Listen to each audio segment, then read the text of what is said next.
Imagine stepping back a century to 1929, twin towering Buddhas carved into the sheer sandstone cliffs of Afghanistan's Bamiyan Valley loom over explorers and an antique car. These colossal statues, about 55 meters and 38 meters high, were sculpted around the 6th century. For over a millennium they watched over a Buddhist pilgrimage hub on the Silk Road.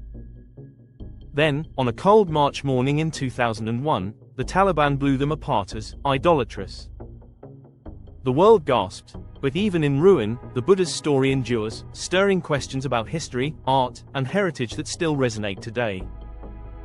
Bamiyan was a major Buddhist center on the Silk Road as early as the Kushan Empire, which helped spread Buddhism in the region. The two colossal Buddhas were carved into the sandstone cliffs roughly in the 6th–7th century.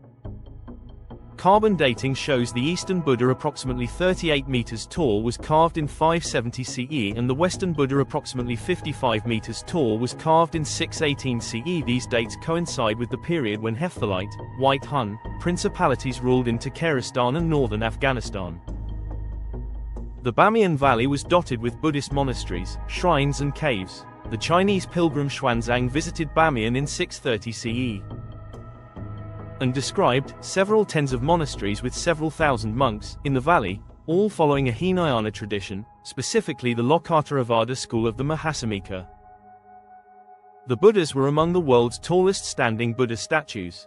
They exemplified Gandharan art, a blend of Greek, Hellenistic, Indian, Gupta, Persian, Sasanian, and Central Asian influences.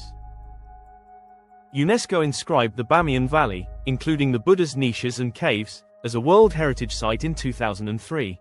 It praised the site as an outstanding representation of the Gandharan school in Buddhist art, the most monumental expression of Western Buddhism, and a major pilgrimage center. The statues survived centuries of war, and even Genghis Khan, until March 2001. UNESCO notes this tragic destruction of the two standing Buddha statues shook the world. By 2001, the Bamiyan Buddhas had become symbols of cultural fusion and peace. Witnesses recall the thunder of explosives ripping through the valley and plumes of dust rising where stone once stood. According to UNESCO, the site is testimony to the tragic destruction by the Taliban of the two standing Buddha statues, which shook the world in March 2001. In Allied reports, the Taliban's act of iconoclasm drew condemnation worldwide.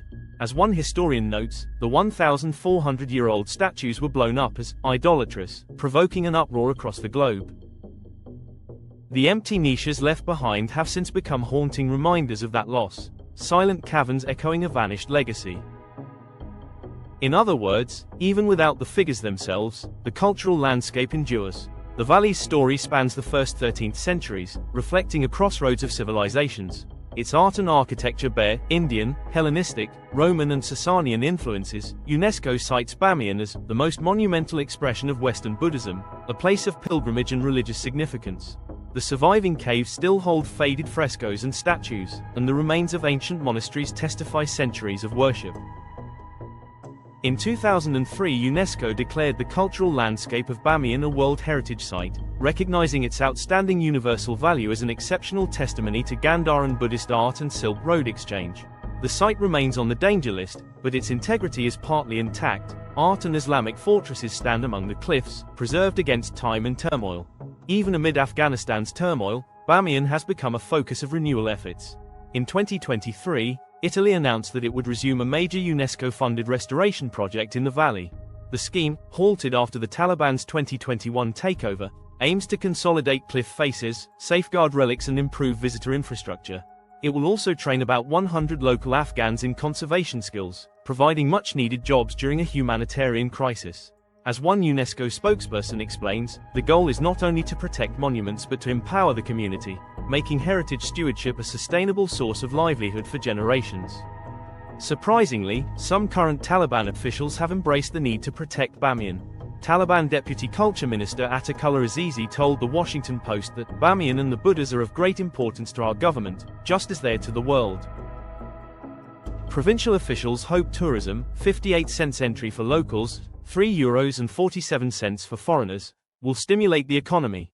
As archaeologist Philippe Marquis notes, developing Bamiyan's heritage is a way for the Taliban to improve their image and invite foreign investment. By August 2021, most Western projects had stopped, But new investments, from UNESCO, Italy, Japan and private donors are trickling back in.